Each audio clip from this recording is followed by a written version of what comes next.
On the edge of a quiet tropical island, where the sea hummed ancient lullabies and time moved slower than the tides, lived a fisherman named Mateo. Every morning, he'd row his weathered boat into the turquoise waters, cast his net, and return by noon with just enough fish for his family and a few to sell in the village.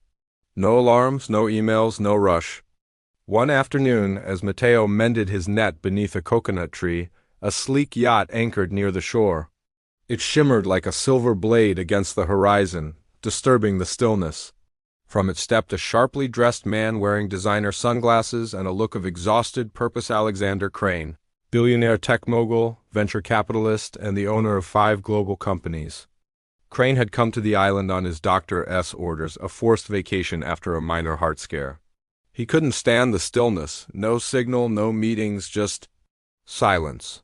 Wandering the beach, he spotted Mateo and walked over, his polished shoes sinking in the warm sand. "You live here?" Crane asked, squinting. Mateo nodded. "Born here, will probably die here too." Crane chuckled. "Don't you want more?" "Money? Success? A bigger life?" Mateo smiled gently. "I have all I need, a home, family, good food, and peace." Crane, both amused and baffled, sat beside him. "Walk me through your day." "Well," Mateo began, "I wake with the sun. I fish for a few hours, bring back what I need. I nap, play with my kids, eat fresh food, and watch the stars with my wife." Crane leaned forward. "You could fish more, make more money, buy more boats, hire others.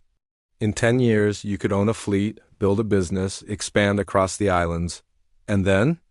Mateo asked, amused. Crane smirked. "Then you could retire rich, live on a quiet island, spend time with your family, fish for fun, sleep in peace, and watch the stars."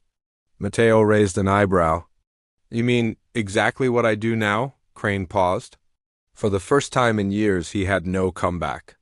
That night, Mateo invited Crane to his humble home. They dined under lantern-light grilled fish, coconut rice, laughter in the air. Mateo's children clambered onto Crane's lap, unbothered by his wealth or titles. His wife served dessert made from mangoes picked that morning.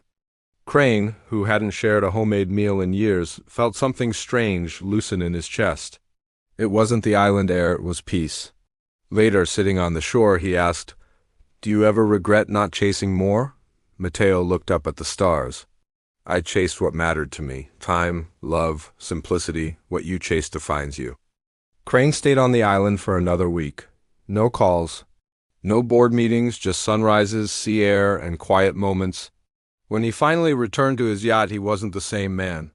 Back in the city, he made changes. Fewer hours. More dinners with his daughter.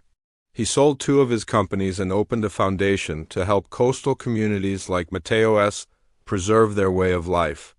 Years later, journalists asked Crane what inspired the change. He smiled, remembering a barefoot man with a fishing net and a heart full of calm. "A fisherman taught me what billions never could," he said. "That the richest man isn't the one with the most, but the one who needs the least.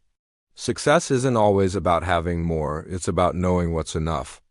In a world chasing more, sometimes the wisest thing is to slow down and simply live."